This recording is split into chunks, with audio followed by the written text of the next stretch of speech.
Welcome to the English with Kirsty podcast from www.englishwithkirsty.com. Here I'll be sharing with you tips, information and other learning resources so that you can improve your business English.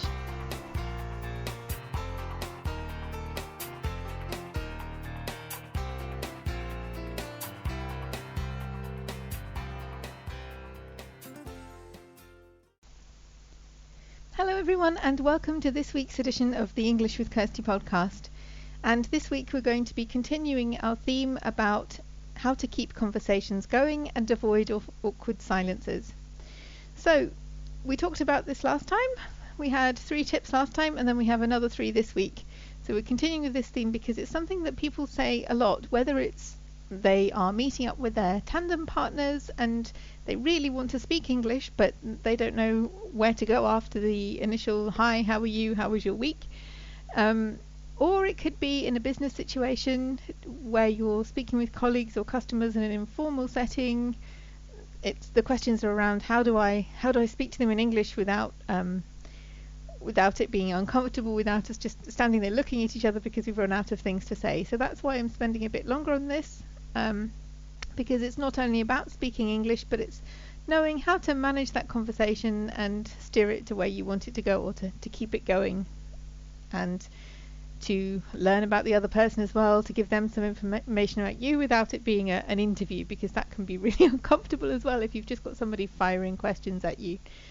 So the idea is really, as we said last week, to ask more open-ended questions, and then people won't just say yes or no and then move on to the next thing. So as I said, we have 3 more tips today. And tip number 4, because we had 1 to 3 last week, and if you missed last week's episode, by the way, you can go to www.englishwithkirsty.com/podcast/episode 13, and that will give you last week's episode, and this is episode 14, so it's always the same. It's always www.englishwithkirsty.com/podcast, and then / and then you add the episode and whichever number it is. So this is episode 14. And if you want to find the show notes, this is where you'll find them as well. You can find the 3 tips that I'm going to talk about and a way to contact me. So tip number 4. Get people talking about a subject about which they feel passionate. Because this is always good. If people feel comfortable talking about a subject, they will say more than if you ask them a question about something about which they don't really want to talk, or about something where they have no idea. And that will make them feel uncomfortable, and when people feel uncomfortable, they don't say very much. So some people can talk about anything. It seems they feel happy talking about most subjects, but other people feel happier or feel happiest when they can talk about something which they really know about. For example, my granddad didn't used to say very much. He was quite a quiet man, but I knew that if I wanted to talk to him and if I wanted to find out what he was thinking, what he'd been doing, if I asked about his garden, then he would be able to, he'd suddenly come alive and talk about his flowers and why he chose certain ones and where they grew best, how much, if they needed lots of sunlight or they were okay in the shade, or he really got animated then and could talk about that because that was something he knew a lot about and really enjoyed talking about. So it may be a hobby, it may be that people like talking about their children, it may be something work related, or their animals, or their holiday. It doesn't matter what it is. Hopefully it's something that's a bit interesting for you as well, otherwise it could it could be more difficult for you to listen. But most people have subjects about which they like to talk, so find them and then ask more questions about that and get people chatting, and because the more they do that, they will feel relaxed, and then you can move on to other subjects.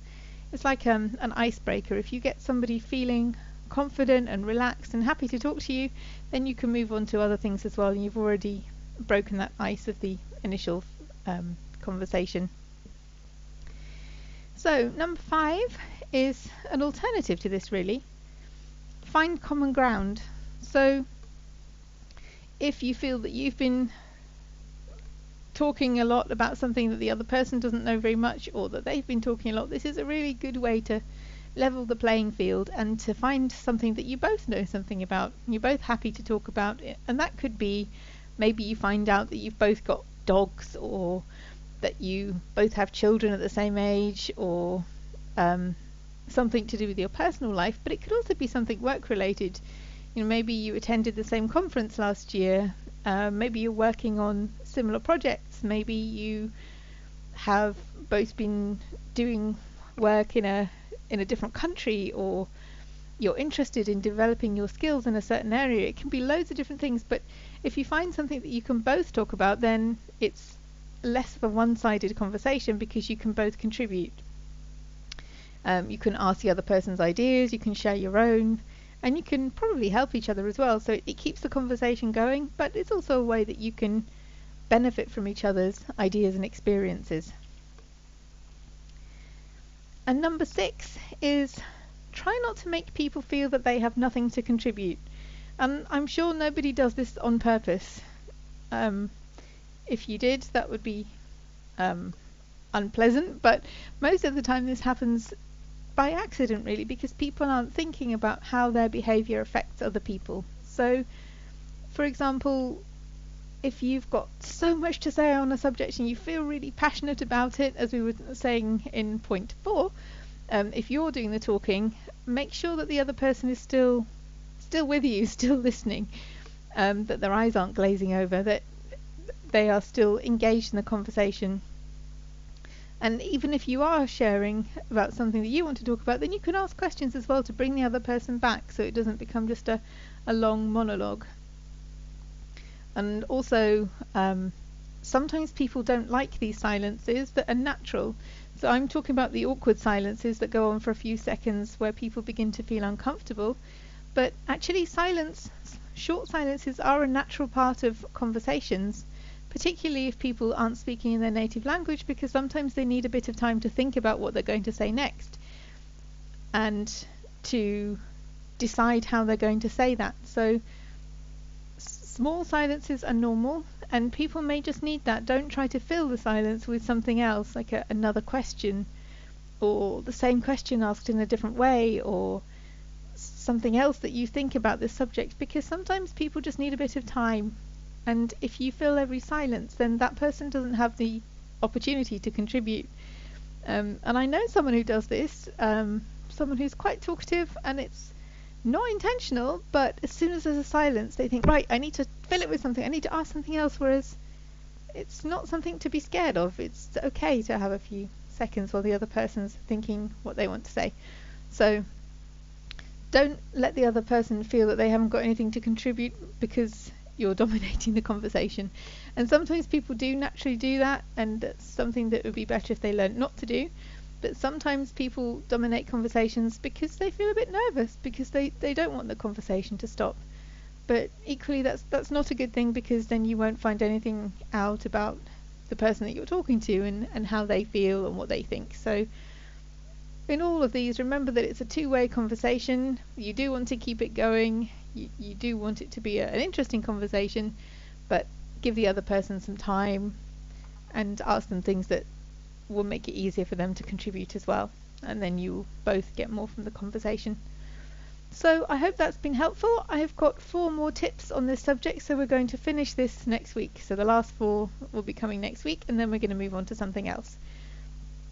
And if you have found this helpful, I do have an audio course available on my website at www.englishwithkirsty.com/audio, and that is about networking events. So what we're doing at the moment is about general conversations, whereas the paid course is about how to get the best out of networking events. And because there's a bit of crossover with what we're doing today, I thought I'd mention that. So if you're interested, you can go to the audio page, or I'll link it from the show notes page as well. And I know on the template for my web pages it says I love hearing from my listeners, and it's true, it does say that every month, but I mean it every month, so that's why it's always there. And I genuinely do love hearing from people that are listening to the podcast. So send me an email if you want to tell me what you think about the podcast or about a particular episode. My email address is kirsty@englishwithkirsty.com, or you can fill in the form on the show notes page as well. That comes directly to me, so I'll see comments that come that way as well. So I look forward to hearing from you, and I hope you all have a great week, and I'll see you again next time. I hope you enjoyed this episode of the English with Kirsty podcast. If you have any questions or comments, my email address is kirsty@englishwithkirsty.com, or you can go to www.englishwithkirsty.com/podcast, where you'll find information about the individual episodes.